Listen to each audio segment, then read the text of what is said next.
So welcome to today's Tech Hour. It's Thursday, the 26th of May, 2022, and the topic is technical debt. Now, the Wikipedia definition of technical debt is design debt or code debt is the implied cost of additional rework caused by choosing an easy, limited solution now rather than a better approach that would have taken longer. I think another way of describing technical debt is it's something that some person wished that somebody else had done. And it's a bit like not doing things in the right order and not taking proper care of standards. So I went out for a bike ride today and a chap had a puncture. I saw him standing by the side of the road. He was fixing his puncture because he had a spare in a tube. And I mentioned what I was doing this evening, and we came up with, as an example of technical debt, is having a spare inner tube on your bicycle, but not ever checking that it works. And that's something that happened to him. So that's the sort of technical debt. And sometimes it affects everybody all the time. And sometimes it hurts only when something bad happens. So I just wonder if people got some suggestions about technical debt to form a bit of an agenda, and then we'll start discussing. Yeah, I would just note this problem of documentation of software is a very old one. It's been long observed, long meaning for 5 or 6 decades, that many programmers love to program, but few programmers love to write. And there are exceptions to this rule, people like Brian Carnahan and Don Knuth and a few others. But an awful lot of software is written with precious little documentation. And unfortunately, that often makes it close to unusable. And I heard Kelly asking about whether there was any requirement that all of the functions or macros in a contributed package be documented. I don't think anybody's ever attempted to do anything like that in the way of validation, even though in principle, at least with languages that have a relatively straightforward to parse syntax, one could check that documentation exists. It's one of the great advantages of Emacs that it was designed such that the very first thing after the program header is a character string which documents the function. And so people got in the habit of documenting functions in Emacs, and they tend to be pretty easy to deal with. But if you pick an arbitrary Fortran library or C library or Java library, it's a lot more difficult. Okay, I'm going to put something on the agenda, which is when Don Knuth wrote TeX, he introduced his own language, which is the TeX macro language. And part of that was down to the constraints. So TeX run, I had TeX running on a 2 megabyte memory machine. And that's quite a small domain in which to be working. And I believe recalling him reading, if there was a universally widespread scripting language, I would of course use that instead of a macro language. So I suggest that this is an element of technical debt in that we try to do everything using TeX macros, and LaTeX is changing that to some extent. But for text processing of the sort of thing that TeX does, it seems that Pandoc really has a really big, large share. And I'd say that this is an example where there may be technical debt now, but it's emerged over time that what was a right decision then, or an arguably right decision then, is now an arguably wrong decision. So technical debt has got something to do with the number of users you've got. So I'll stop at that point. I wonder if Philip's got something he wants to bring in. He can pass if he wants to. Not really regarding this topic. Okay. I'd sort of like to invite Kelly to repeat what she said before we turned the recording on. In particular, address it by comparison with R. And don't worry about offending us. As long as you don't do it deliberately.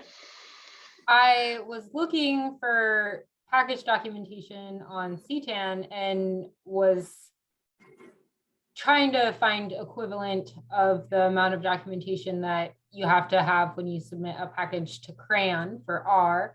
And I was just surprised that I wasn't able to easily find documentation for each function, or I'm not sure what you would call it, in LaTeX for every package that's submitted.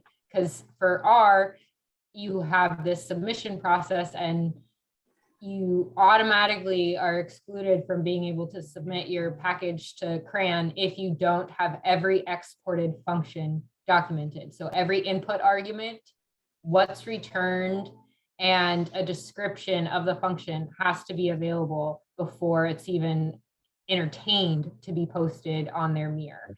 And so I was just kind of trying to think of easy ways to get more up to speed with some of the packages that are available. And so I went back to, a different framework, and that's what I know. So I was just kind of surprised that in Ctan, it appears that you just have to have a README and maybe a vignette, but I don't even know if that is a requirement.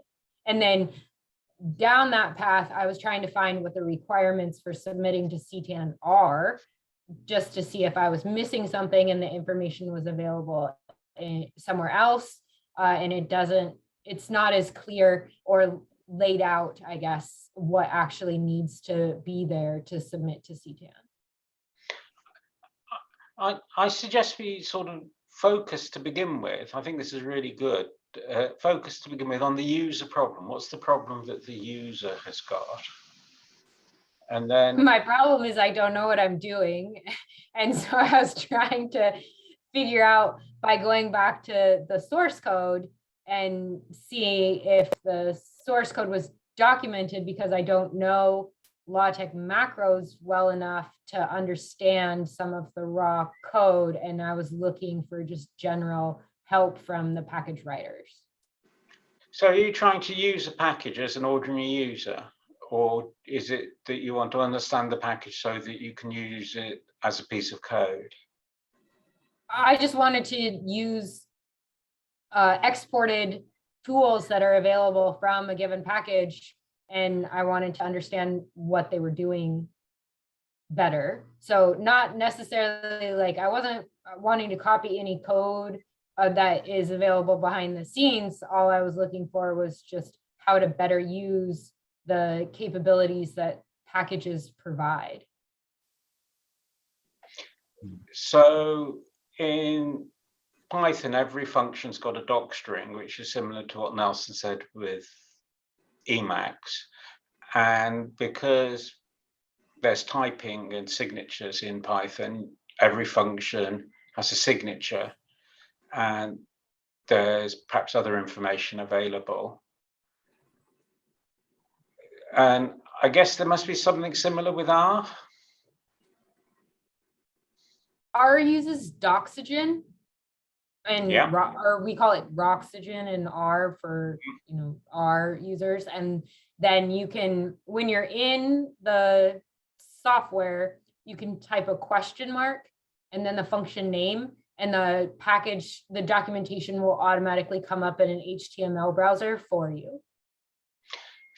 So the IDEs can also look at this information. Yes, just that's a way, like that's IDE dependent, where the question mark function name is not dependent upon how you're running the software. So it's more universal. But yes, IDEs do have functionality to look up the package documentation for you. And with Python, you can type help and pass any object, and it will give you the docstring plus automatically generated signature information and the like. So let me tell you an area where there is a solution of this nature, which is Scott Paikin's comprehensive TeX symbol list, or LaTeX symbol list, which is a list of all the symbols that are available in LaTeX. Can you type that name in the chat? It's Yeah, I'll find a URL for it.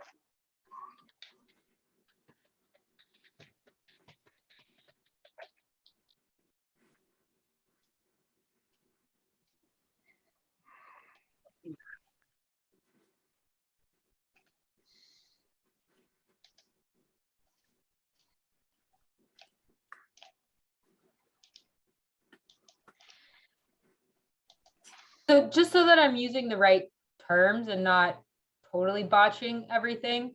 In a LaTeX package, do you call it a macro or a function, or like what components make up a LaTeX package? Well, I think probably the best generic term is a command. There's a difficulty, which is that in terms of looking at it in terms of a document, the person doesn't care whether it's a macro or a command or anything else. It's just something that does something. And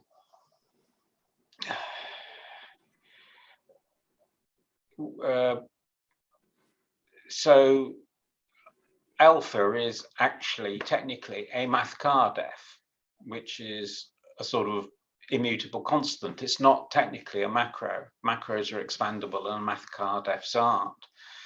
But that's not something the user should need to know about, because it's not part of the definition of what the user needs to know. So we're sort of coming here that I'm not sure we've got a sort of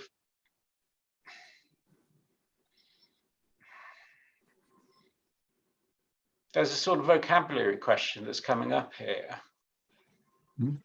But that's getting us a bit off topic, perhaps.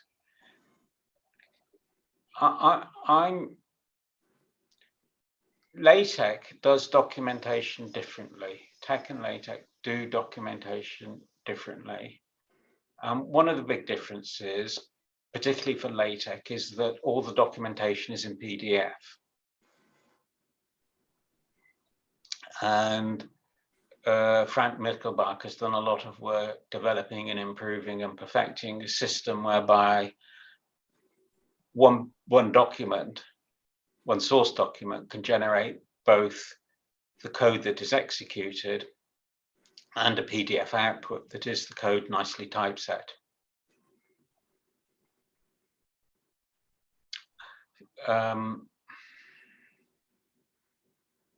But what's the word? I'm not aware that code is broken up in terms of functions that do things. So in a block structured language, you have a function and everything associated with the function is sort of in this block of code, if you like. And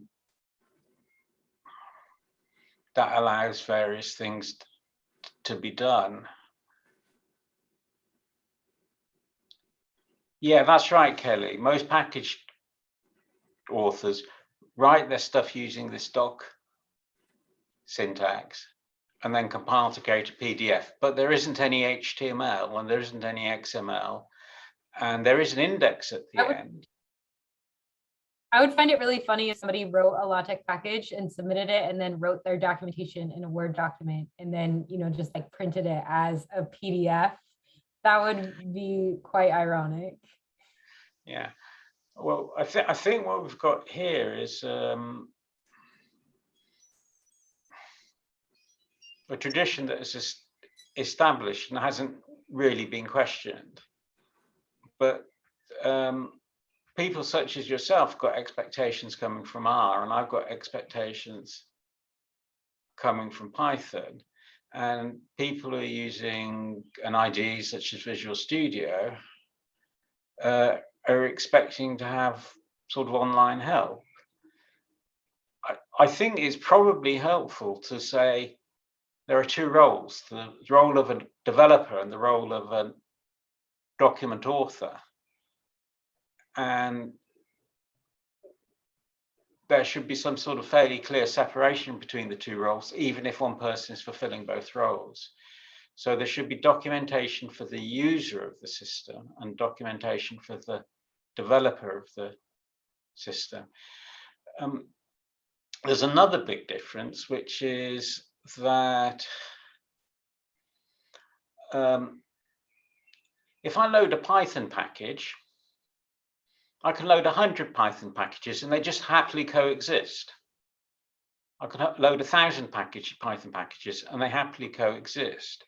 Whereas with LaTeX, first of all, these packages operate on some limited set of globals, such as the output routine. So there are problems about the order in which things are loaded and inconsistencies.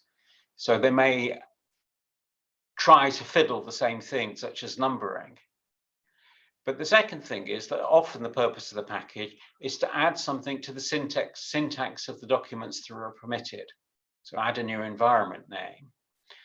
And when you load a Python module, everything to do with that module sits in that namespace. And so it doesn't interfere with everything else. Whereas with LaTeX, you load a package for, well, I don't know, producing a long table. The long table package does two things.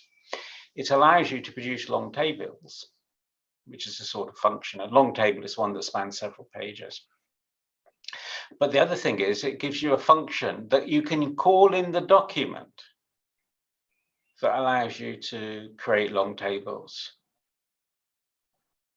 So these are different sorts of functions, different sort of capabilities. I'm not sure how we fit this into the theme of technical debt, but there's certainly, I think, a sort of user problem here, in that, if nothing else, the user has certain expectations, either coming from, for example, Word, or from coming from R or Python. And these, and some of these expectations are reasonable and I think are being frustrated. The expectation that you can interrogate about the context of the document is something that is quite important, I think. That if I load these packages, I want a list of the commands that are available to me because I've loaded these packages, and I want to know for each command which package it comes from. And for each command in the document, I want to know where the documentation is. And I see Nelson sort of nodding his head, so perhaps he could come in. Yeah, the issue of given a macro, asking where is this macro defined is really a fundamental one that the TeX could have addressed, but because of the memory limitations of the time didn't. You know, in say a modern compiled language environment, the linker loads symbols from object files, and the executable generally contains a record of which object file had which symbol, and so one can track back to find out where a function was defined. But in TeX, you can have multiple packages that get loaded, each of them possibly redefining the same macro. And then the question is, at the very end, when you're ready to use that macro, which package provides the definition you're about to use? They might not be the same. You might have different argument orders and so on. And I've always felt that was a severe error in the design of TeX, that there isn't a progeny recorded with every macro, and it wouldn't have taken that much space. It would have been a few thousand characters probably, but of course in the early days when memory was so limited on computers, Don just wasn't willing to put in such a feature. And it's often is frustrating when you have someone comes in with a problem, they have a large LaTeX file, they load 50 packages, and there's a collision somewhere between definitions. trying to figure out which one is currently active can be very, very painful. And perhaps now we ought to be thinking about modifying parts of TeX, say in PDF TeX or in LaTeX or Ctag, to keep a record of the progeny of the, that's not the right word, a record of the provenance of where a particular function came, so you could then quickly track back to documentation. So a TeX document, and that includes macros, consists of tokens, and every token has some sort of progeny, such as I read it from this location in this file, or I created it using CS name from this string. Those are the two main ways of getting it. And that's sort of debug information, isn't it? It's not required for the execution of the code, but in Python, you get these things, these tracebacks, and the unless your code is optimized, then you don't have the information available. But and as well as the interpreted code, you get links to saying this file, this location is where you'll find this function.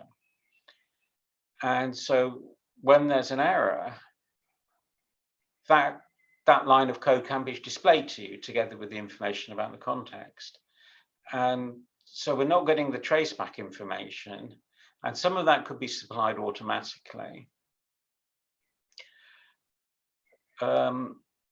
So that's an example of doing the right thing at the right time, doing the right thing at that time, but now we have more memory. So I think that one of the big issues with TeX is it was a marvel at the time that you could do so much with so little. But now the stinginess with which it uses memory and CPU is no longer a merit.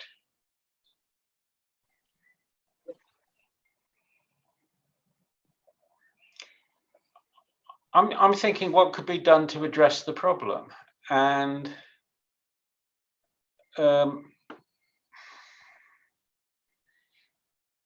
in a certain sense,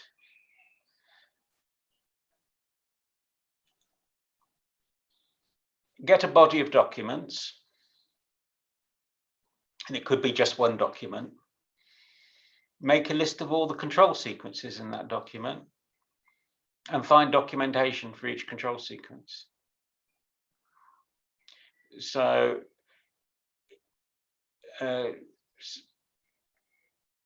suppose we wanted to do this, that you upload a document and it comes back to you as a web page, and every control sequence or environment name is a link that tells you something about that command. So \alpha is almost a tooltip. It's just you hover on it and it says it's a mathematical alpha.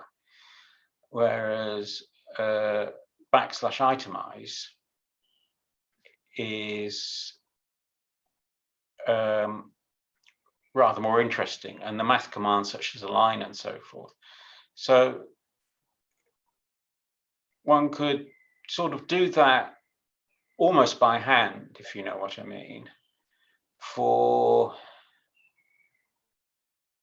important commands, including the commands in Scott Paikin's list. Scott Paikin's list is a sort of where to look up where some command comes from. But we might be able to sort of get 80% coverage of the commands used by LaTeX users in some domain just by picking the top 80% commands.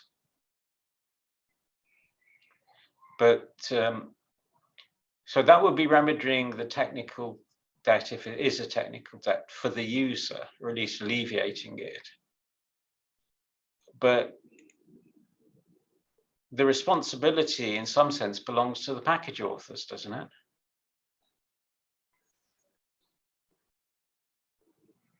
And we don't have a mechanism in TeX macro definitions, either in plain TeX or in LaTeX, of having a documentation string permanently associated with the macro name. Because having a convention that you put a comment either before or after the function definition really isn't good enough, because you'll never get consistency among a large group of authors like we have in the LaTeX community. So it would require some significant retrofitting of how macros are defined to attach documentation string. And it's true that for things like \alpha, these built-in things that are rarely redefined, one could relatively easily add that to a system that could provide documentation. But given that we've got tens of thousands of packages written by thousands of authors, I think we're probably at a point now where it's almost impossible to do a good job of fixing this. And that's really regrettable.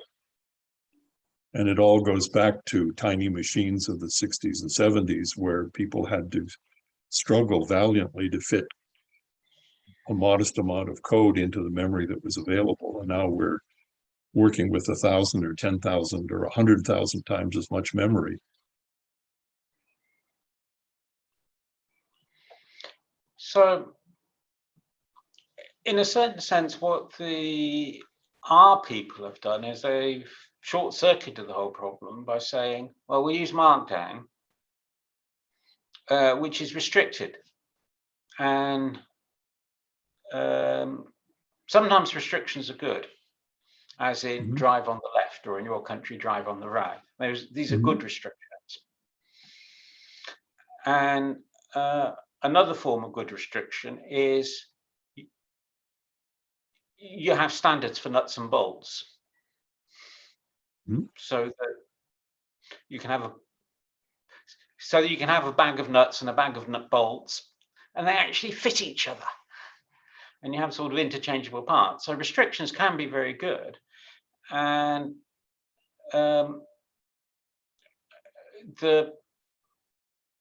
creating a useful subset of LaTeX with restrictions means that the number of packages you have to deal with is no longer 10,000 or 100,000 or whatever it is. It's 50. Maybe you only need to deal with 50 packages. Maybe you only need to know 100 commands in addition to the mathematical symbols. So plain TeX was, I think, a model of what could be done with just the little. And in a certain sense, a restricted package is also a bit like having training wheels on a bicycle. That they make it easier to find the right thing to do and make falling off a lot less difficult, a lot less painful.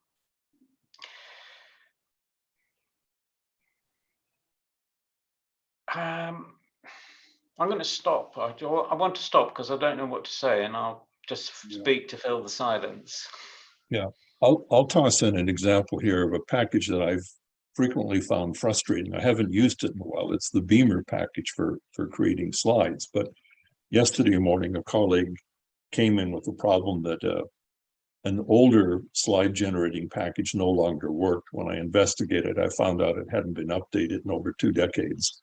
So it was time to move. And I suggested to my colleague that the project be moved to Beamer. So I thought, well, I better point this colleague to the documentation of Beamer. So I searched for beamer.pdf in the TeX live tree. It doesn't exist. It's actually, there are many packages, many PDF files that have Beamer in their name, and the one you want is called beameruserguide.pdf, all one word, lowercase. Now, this is, to me, a surprise and is an instance of bad design. But if we then delve inside that package and want to do something, one of the commonest things that people would like to do with slides is they want to get control over the colors on the slides of the text in the background. And sometimes they want to be able to put institutional credits on every slide. These things are extremely hard to find in the Beaver documentation. That documentation is written describing the system as kind of an onion where you peel off one layer after another to learn more and more about it. But things like colors are not set in terms of colors, they're set in terms of names of European cities. And so you learn that the Madrid theme has a particular appearance, and the Berlin theme is another one, and the Rome theme is a third one. But it's terribly unhelpful because those city names have nothing whatsoever to do with the background colors. They just happen to pick a particular set.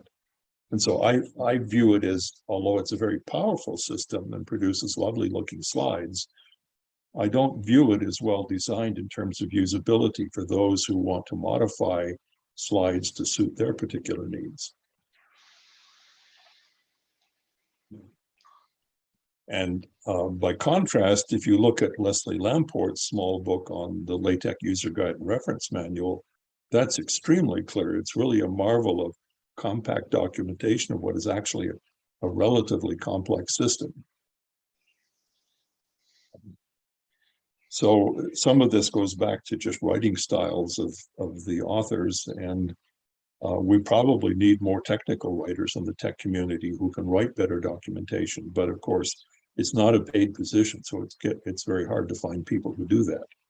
You know, big corporations actually have staffs of people who are trained in English and technical work and can write good documentation for software. But it's a hit and miss situation in most of the open source software community, including the tech community.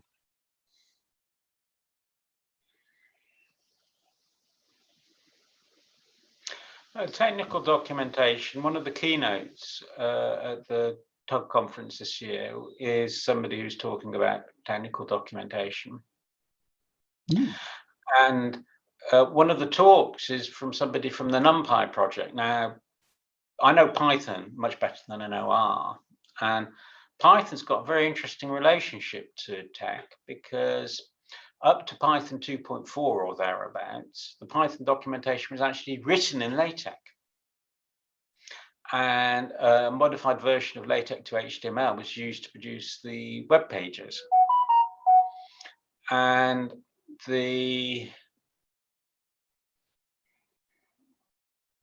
this became a bit limited because there was a need to have syntax, need to have capabilities that were specific to Python in the documentation. And a system called Sphinx was created specifically for doing the LaTeX, the Python documentation. And it was used that was used. And Sphinx had its own markup language called restructured text, which you can use in your comment strings, and it gets properly handled. So it's a little markup language that you can use for your comment strings inside the code. And from that, HTML gets generated, and also LaTeX that is converted to PDF. Now, what I discovered was that in NumPy, which is important for data science, they're having difficulties generating the LaTeX, turning the LaTeX into PDF through continuous integration. And the person that has one of the people on that list, is giving a talk at the Python conference, not the Python conference, at the tech conference on the continuous integration problems there. And I've also learned that SciPy has dropped its PDF documentation. So this is almost an existential threat to what tech does, one of which is technical documentation. So the you can view Donald Knuth's Art of Computer Programming as being in part computer code in mix, technically documented. And it's good at that,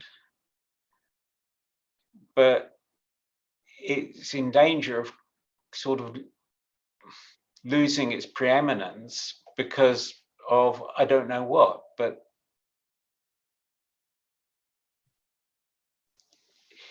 if NumPy drops PDF generated by LaTeX as part of its deliverables, one says, well, what future? That is a pessimistic outcome for the future of tech and technical documentation. I went to a conference last weekend. There was talk about a proof assistant called Leave, and it allows you to helps you write proofs. But this isn't writing proofs in the way in which you might write a proof in LaTeX. This is a proof that a computer checks and verifies. So it really is a proof. It's a machine checked proof. And the proof assistant tells you where you've got to on the proof and fills in a lot of gaps for you through things called tactics. And there are things going on in that community about writing proofs. And perhaps when I'm no longer alive, that will be completely widespread. And when you say I'm writing a proof, people will say, well, are you writing it in words or are you using the proof assistant? And some people say, oh, I'm doing it in words first, and then my graduate student will run it through the proof assistant or whatever. So we do have to keep up with things. And that's another aspect of technical debt emerging as a consequence of changed circumstances. So there's the end of a little speech, except for one thing, which is I did look in response to Kelly's question, what advice do you get given when you submit a package to Ctag? And there's very, very little advice along the lines of documenting what you do and providing stuff that users want. Yeah. I'm going to stop. Yeah. You see, because without the documentation being integrated into the language, it's very hard to write any mechanical tool and software that would verify that the documentation existed. So at present, if an author contributes a package to Ctag, we would really have to have a body of reviewers who are willing to go through that code and return comments to the author before it gets accepted. And we just don't have the manpower to do that.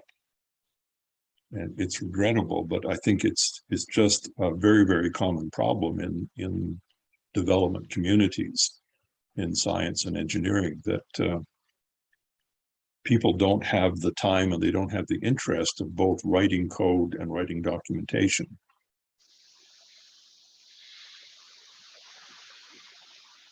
And some of the XKCD cartoon links you sent out this morning were amusing because they were really about this problem. I particularly liked the one that had a complicated structure resting on a tiny peg, which represented a piece of software maintained by a volunteer for the last 2 decades. And when that peg breaks, the whole thing collapses. Yeah.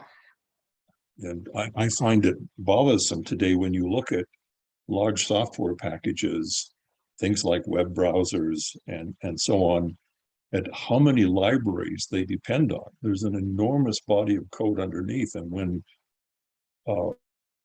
as it's happened from time to time, development of a particular underlying package ceases and various distributions of operating systems decide, well, it's no longer supported, we have to drop it.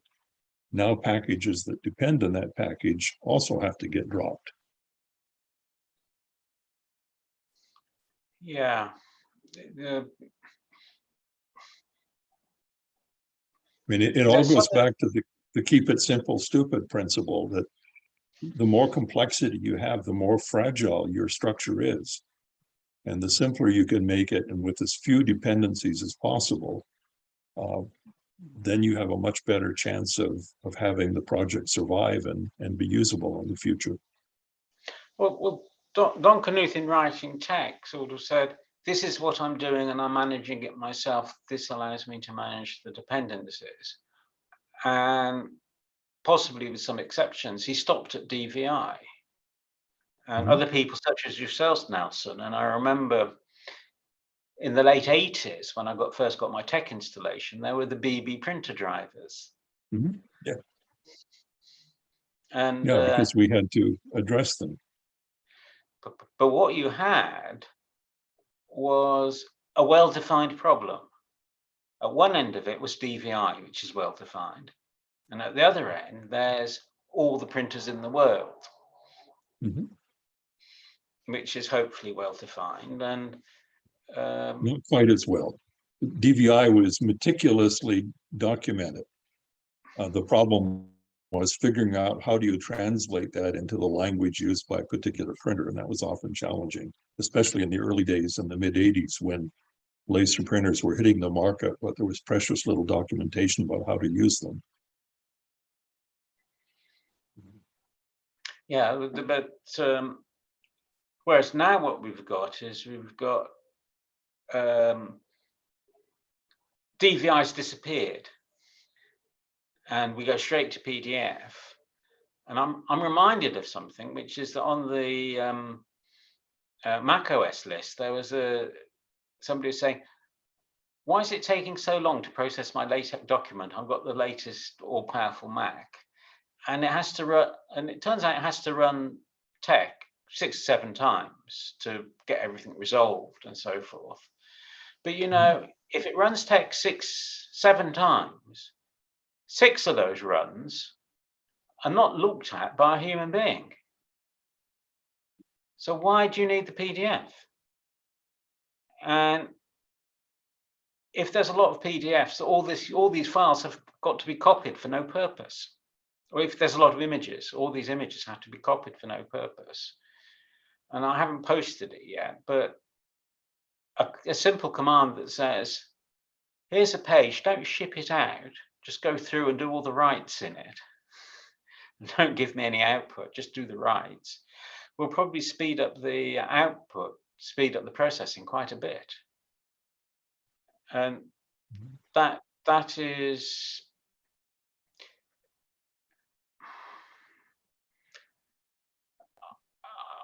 I find myself in this sort of situation saying, well, what are the forces involved and why are we not aware of them? What was the process problem that causes this to happen? And I sort of feel that when we're doing things, we're sometimes not aware of what's appropriate, of the appropriate information. Appropriate information isn't to hand. And that goes back to what Kelly was saying at the beginning, which is I'm writing my document. I want to have the information that is appropriate to me writing this document. And the GitHub issue trackers, I think, are really good. They have a lot of good things going for them, one of which is that most people have an account on GitHub and so don't have to subscribe to a mailing list just because they got one problem with one piece of software. They can go straight in because they've already got an account. And each issue is numbered, which is really useful because Knuth says, keep a log of your errors. And that's another area, I think, where there's an element of technical debt, which is that we're still using email as an issue tracking system. And as a result, we don't have to take the cost of moving to a new system and learning a new system, but we have to work quite hard to find out what's going on in the past. We don't have a ready log of what's happening. We're nearly half past, so I think I'm grateful to Kelly for this question, and the user experience translates itself into some sort of technical debt in the sense of, well, we've been doing this way for a long time, but perhaps it's time to change because things have moved on and things are more capable. And perhaps in the old days, all you had was a simple terminal and you had to type your document in a, what is it, 70 by 25 display of characters. And having a printout was actually a great boon. You know, these cheat sheets, but now we have stupendously large monitors with lots of resolution and many capabilities. So we have to meet these new productivity capabilities.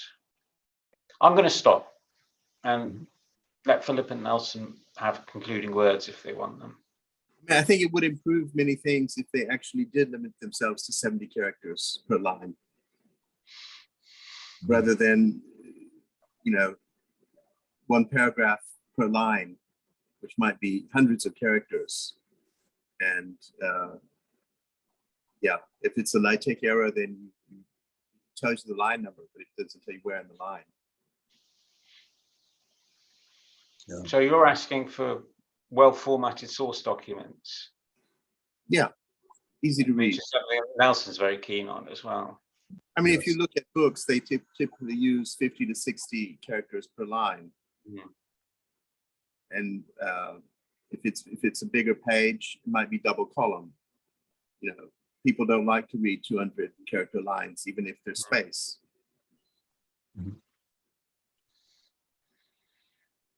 Nelson, final words.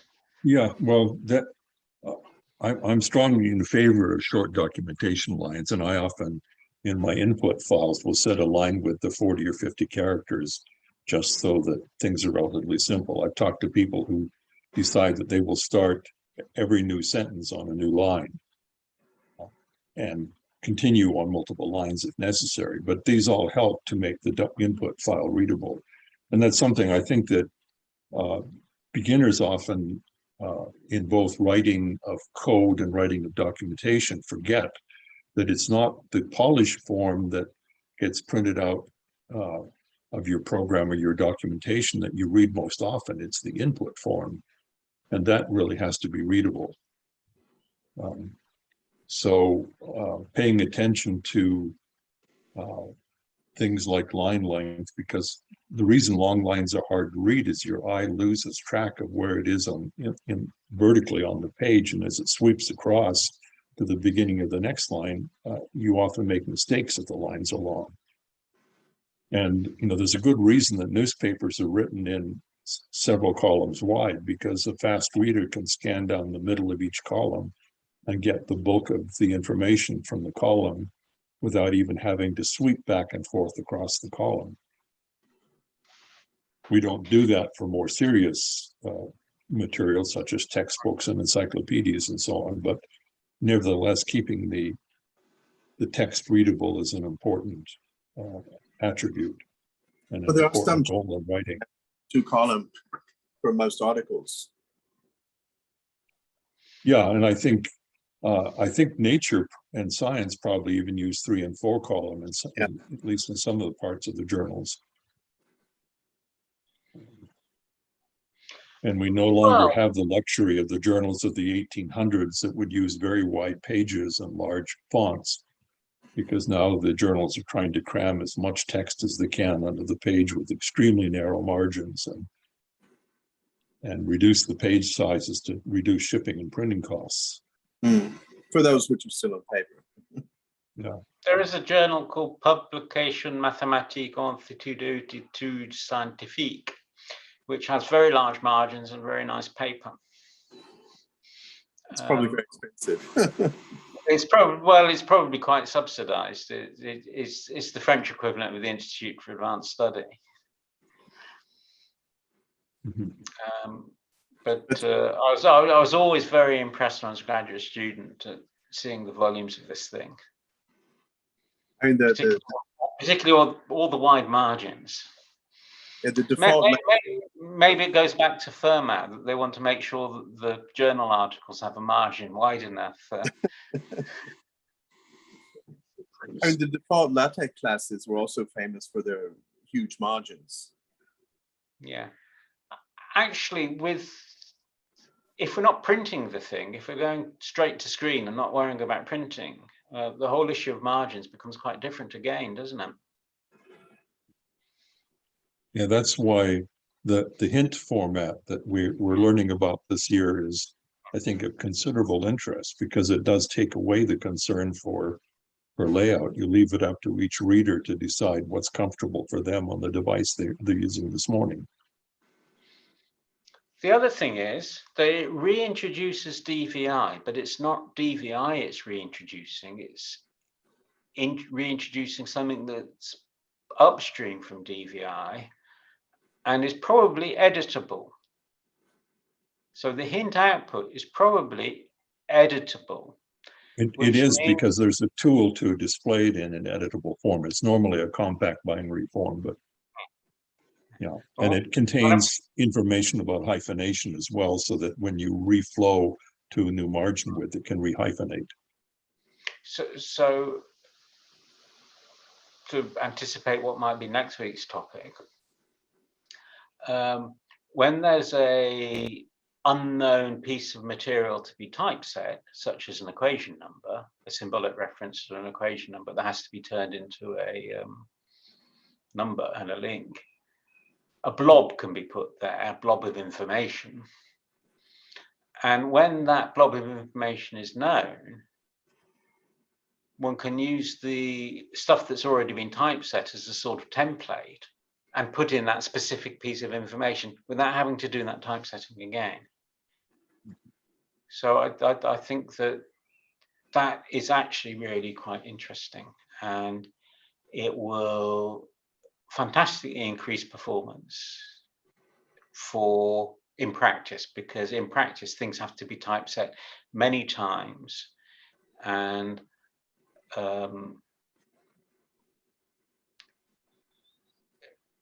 from a succession of local changes. You know, you make 20 changes in a file and then you have to typeset the whole thing again to see what it looks like. Whereas really, you modify the template and you modify some of the entries in the template, and then that does the typesetting for you. But that's getting off topic. And my summary for this is, thank heaven for beginners and beginners' questions.